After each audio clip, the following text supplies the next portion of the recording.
bloody fantastic. Hey hello everybody, my name is Goodboy and welcome to a video on how to win Dota Auto Chess. This new game mod is taking the Dota community by storm, and I have to say, having played it myself, it is, well, exceptionally addictive. Very, very fun little game. If you've not seen it already, just simply go to the arcade mode when you load up Dota, one of the tabs towards the top, click on there, click on it, it'll install it in like 2 seconds flat, and then away you go. Before I show you how to win it, I probably should give you some basic breakdowns in terms of how the game fundamentally works.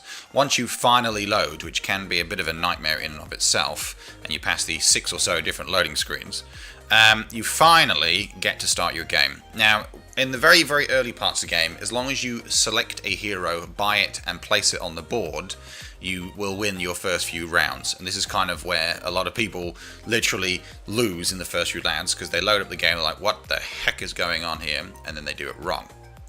So the game loads up and then you'll see your chess pieces. Now there's also a little icon towards the top left of the screen where you see a load of chess pieces. Whenever you click on that, you can buy a hero from it at any point, providing of course you have the money. Then you click on it, buy your little hero, and then you have to use your courier. It has a special movement key which you click on the chess piece you bought and then you put it somewhere on your chessboard. Now positioning on the chessboard does matter, but there are other things that are a lot more important. But I'll get onto that later. You put that on the board and the first round goes, and literally whatever hero you have picked and put on the battlefield will beat the 2 radiant creeps that it fights. Then you win, you get some gold for it, or some dollars, whatever, however you want to see it. And then with that gold, you can then buy your second unit, and because your courier, which is you by the way, has leveled up, you can then buy another unit and then once again place it down on the board. And then repeat. Obviously, as you level up and gain more experience, it becomes harder and harder to gain more experience. So you have to take your time. You get experience 2 ways. The first way is by simply winning a match or fighting in a match, and then you get experience for that. But then also you get experience if you choose to level up. You can spend 5 gold to level up your experience. And then if you keep doing that, obviously you'll get to the maximum level, which for your horsey is, or your courier as it were, is 10. And at level 10 you can have 10 units on the battlefield at any time. So that's kind of the sort of basic mechanics of the game in a nutshell. However, there are 2 or 3 pretty key things to do with the game that you have to get right. The first one actually is to do with your farm and effective farming, and the second one is to do with your unit or hero synergy. So the first one that I want to talk about is your effective farm.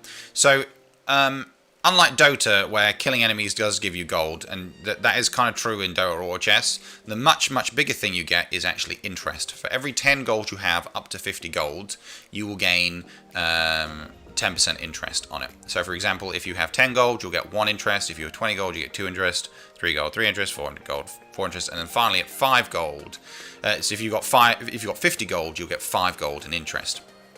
And that's kind of basically how it works. So in the early parts of the game, you want to be buying out your maximum units. So this is when you get to level 4. You put your 4 units down on the battlefield. And then after that, you kind of predominantly want to be saving your money. Until you reach that all-important 50 gold stockpile. And then anything over 50 gold, you can then spend on leveling yourself up and also buying units. So that's kind of the rule there. But you have to stockpile that gold relatively early on.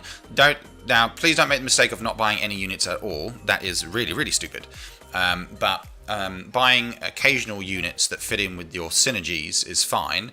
But generally, you should be saving it and not, whatever you do, don't cycle through units. So just so you know what cycling through units is, when you load your chess pieces up, in the top left-hand side, you can click on a button, and that refreshes the number of hero units you've got.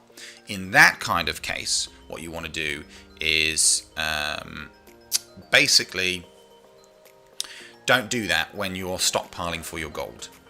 Do that once you've got your surplus gold, and you kind of want to do that after you get level up your hero to maximum levels of experience. So that's that there.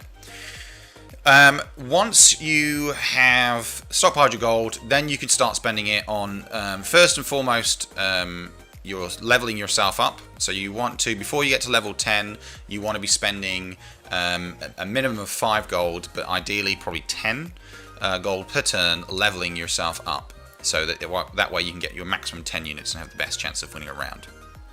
That's your first rule. And that's kind of gold and economy. Once you've done that, you will then spend your surplus gold, your surplus after 50 gold, on cycling through units to get all the different heroes that you want. So that's the kind of gold side and efficiency of the economy. So you want both synergy between your specialty and your class. Typically within your class you just need 2 heroes that have the same ability. But your special class typically is you need 3 or 6 units to get the maximum benefit. So if we take, for example, Goblin, probably my favourite way of doing it. Goblins gives living armor, where you get massive health and armor regen continually. That's really, really, really awesome. So, for example, if you've got a bounty hunter, a clockwork, a tinker, a timber saw, a techies, and an alchemist all on the same team, what's going to end up happening is you get massive levels of regen. A lot of those also have another synergy, and this is the mech synergy.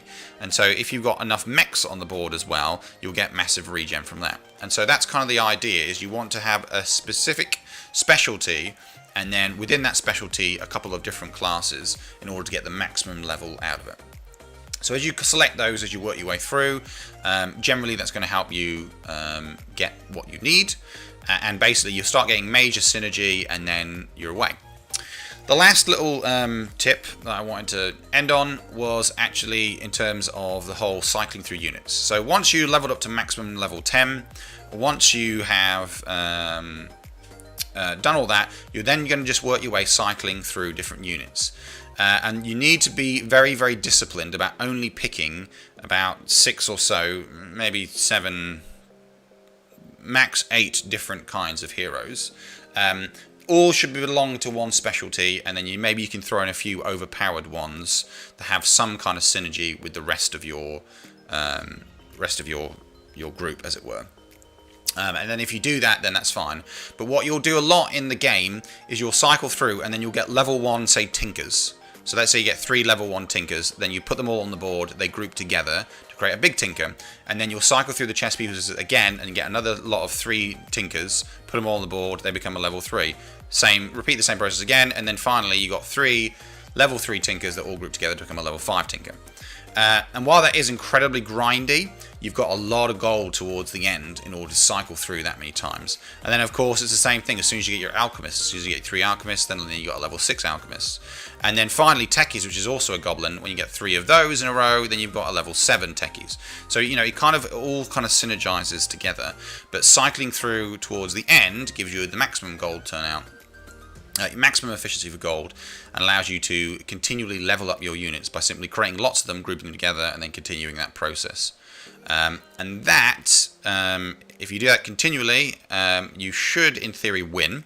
But remember, it does depend on how good your teammates are. There are 8 of you that start, it's last man standing. So if you are the man that is if you are the last one alive, then you will win your particular round. But like I say, it does completely depend on how well your other teammates do as well. But typically, you follow all these rules, you will last to the end and win the game. Anyway, thank you so much for watching. Please like, subscribe and share, and stay tuned for more great videos coming soon. Goodbye.